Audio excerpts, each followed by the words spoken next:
Welcome back to my channel. Today I'm going to review Unibright. For those who are unfamiliar with my channel, what I do is I do research. I feed the research into a model. The model has an output. Reality evaluates whether the output is accurate for the model, and then I reflected modify the model so that it has better output so that we can correlate better results and have a higher ROI. So the goal is to an iteration process in the model so it gets better results. This is the model. The project is Unibright. Let's get right into it. So as far as what problem market does this project currently work on, it helps companies use blockchain technology for their business needs by reducing technical barriers and cost. It is a user interface. Visual designs and enterprise level workflows and deploy smart contracts without coding skills. So you will be able to integrate your workflows through an application interface of your business into blockchains so that you can use the toolkits from blockchains so that for your business. This is multi-party authentications. This is asset lifecycle management. Some of the technology is superordinate abstraction of specific blockchain architecture to reduce the dependency on any single blockchain agnostic business integrations. What does this mean? It is basically an interface like this. This is actually the way to think about it. These are apps. This is the Unibright layer. And these are the blockchains, and it allows for the apps to connect to the into the blockchains, and then you can have a user interface sitting on top of like these apps, so that you don't care which blockchain you're using. The businesses don't care which blockchain they're using, but they can get the services provided by those blockchains. If Ethereum was to go down or some other blockchain was to go down, it would just simply be a few lines of code in order to move over to the next one, or have a dual support system or something like that. You could do things like that. So far, what do they have built? They have workflow designs, contract lifecycle, Unibright Explorer, unifier, standard connections between business and their applications, and mapping engine. So those are the things that they have right now. This is one way to think about it. Here's the user interface. There's the workflows. You as a business designer could design your workflow using their software. So it's a no-coding approach, privacy, permission, and performance. These are things that businesses care about. Right now, they use the base ledger mainnet. It's a layer 2 and layer 1 capabilities. It coordinates this layer, and it is permissioned. But that is the one of the server architectures for how this project services businesses. All right, so let's get right into the business because we care about the token model. We care about if this thing is a good investment from that standpoint. I have a neutral output for future increased demand for a token is neutral. Price performance FOMO is neutral. The roadmap neutral for price performance. As far as the social media, you are not super early. You are not super late. It is somewhere in between. It's not something that's experiencing any kind of hype, but it's also something that some people are aware of. It's not like super under the radar kind of project. Regarding the inflation rate, it's actually not that negative. There's most of the tokens have been issued, so there's not a huge inflationary effect. So that's actually good. Money needed to move up, price decrease neutral, tokens to sell side to decrease neutral. Okay, so as far as whether this thing will have a PDE or a token burn or anything of that, like it'll move to its revenue design or the token supply distribution, those are irrelevant because of its token design. So it doesn't have, it doesn't have dividends or anything like that. And it does not have a token burn or anything like that. As far as ICO performance, it is only 2x above from its ICO. So that's good. We don't expect a bunch of ICO dumpage on retail, or I've seen that happen a lot when these projects could be 600x from the ICO. This one's only 2x, so we don't have to worry about that. That's good. Recent price action has been rather good. So in this one has performed negative 76% over the last year, whereas the general crypto market space has performed negative 24%. So this project has underperformed the average crypto. But I put this as green because we only care about the future. And in this case, if you think that this thing was a good entry point right now, it's not under any hype. And that's when we want to enter a project. That's why I put this as green, because it's not in the middle of a fear of missing out. It's not under hype.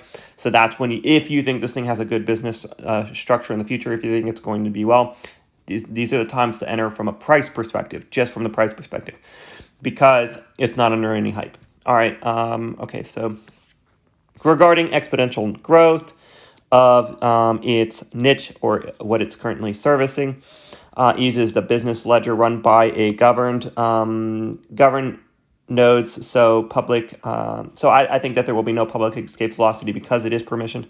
So I put that as neutral. Liquidity depth is not so good because it is plus or minus 2% is only $10,000. So that is not the best liquidity.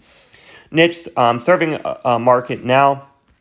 It is live. There's Base Ledger, public block. It is a publicly governed blockchain, which is that interface between these blockchains, and there's apps and businesses. And its mainnet is in March 30th of this year, so it has been launched. It's governed by 5 to 7 entities with 20 validators running that blockchain service. It is decentralized so that it has no single point of failure, and it could run like a blockchain in that architecture, but it will be extremely low cost for that. Low market cap, it is relatively low market cap at 47 million. Circulating, diluting is the same, so that's why I put, some of the other price things are good as well. So it's relatively low with a 50 million market cap roughly. All right, the degree of decentralization, it is low, meaning it's centralized. It provides a unified framework for public blockchain-based business integration. So their goal is to, integrate businesses in the blockchain. That is the vision. As far as the CEO and all the team, they seem solid. They seem like they have experience to deliver. It does require trust because it's centralized, but we can expect high quality actions as long as the team seems good.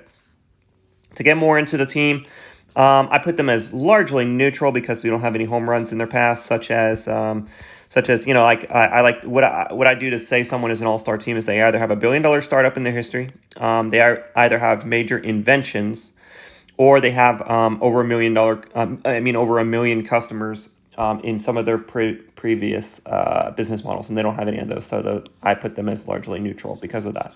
So no major wins from that angle, but they do have development skills. So they're skilled in that sense. As far as being trustworthy, they seem like a trustworthy team. They keep their promises and keep delivering, and they're consistent, and they keep working through time. So that they have delivered their base ledger, and they've kept delivering that. They have a lot of experience with Ethereum enterprise integrations, etc. So that's a lot of their experience there. They worked on NEM in the back in their history, as well as Concircle and Microsoft Space Ledger is what they use right now. So those are some of the partnerships to consider. There was some rumors that they were working with Coca-Cola. I don't know if that went through, but even so, that wouldn't be the biggest revenue stream, even if it was partnered with Coca-Cola. I mean, you have to think about the contract size of these businesses as well, and the service provided. All right, and then market cap accounts. There's like 3,000 per unit of the 24,000 accounts that exist right now. 24,000 holders of this. So if you simply divide the market cap by how many holders, it's 3,000 per holder, which is actually on the lower end, surprisingly. But then again, the crypto's been crashing, so that number is probably be coming down automatically. All right, so moat. Anyone who does integrate with them will probably stay, so that's why they do have a moat. Best of the competition, I would say they are. The only other one that I'm aware of is GLQ, which has a $2 million market cap. This one has a $48 million market cap. If I would have known about this project, I probably wouldn't have invested in GLQ because I didn't realize that GLQ was largely following what Unibright is doing, because they launched in March 2021, whereas Unibright launched in May 2018. So it looks like GLQ was the follower in this instance. So I would put yes that this one's the leader in that respect. Regarding developer ecosystem, like how by high value upgrades, developer motivation, and developer experience, all those things should be good because it's built for developers, those toolkits, it's designed for those things.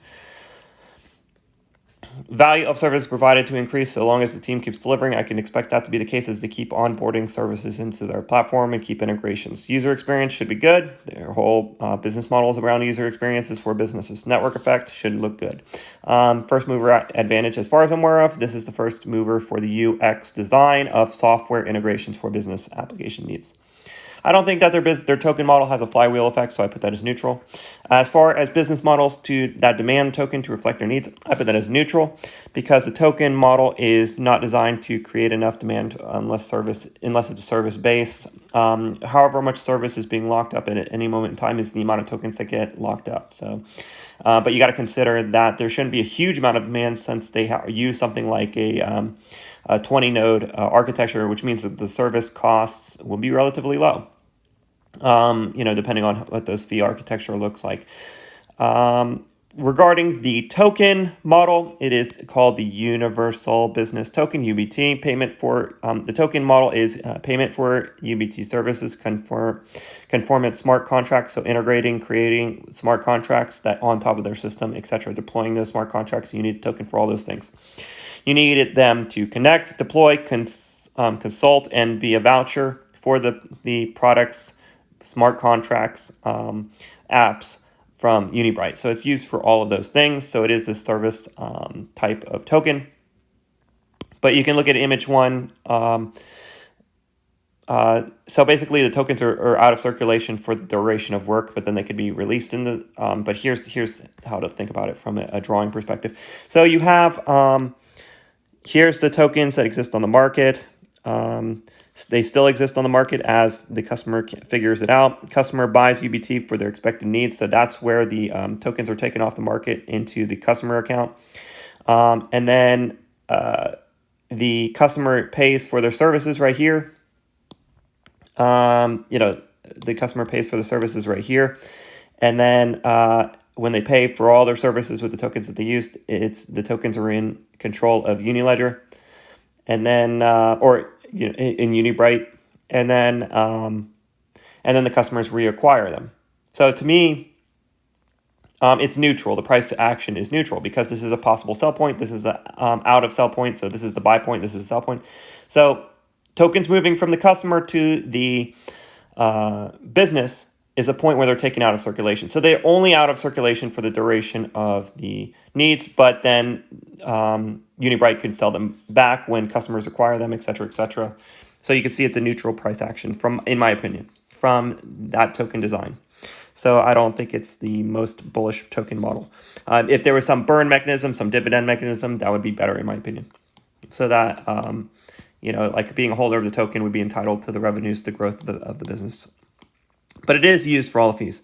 Now, regarding the market size is huge. It's Windows for blockchain, 500 billion market size for software as a service for businesses, and especially blockchain, which is probably going to eat the world. So 500 billion, big market, probably even bigger than that. So it's a huge market opportunity from that angle. So if the token design was a little better, if they pivot to make the token design a little better, I think that could be more bullish for this project in the future, and it could be that case. Regarding their roadmap designs, it's just customer acquisition, SEX, and DEX listings. But there's been a general lack of communication, I noticed, in their Telegram for their roadmap decisions. Okay, so for the final summary, is it a low market cap with an accomplished CEO? I put no. It's somewhere in between on social media. And then live niches, yes.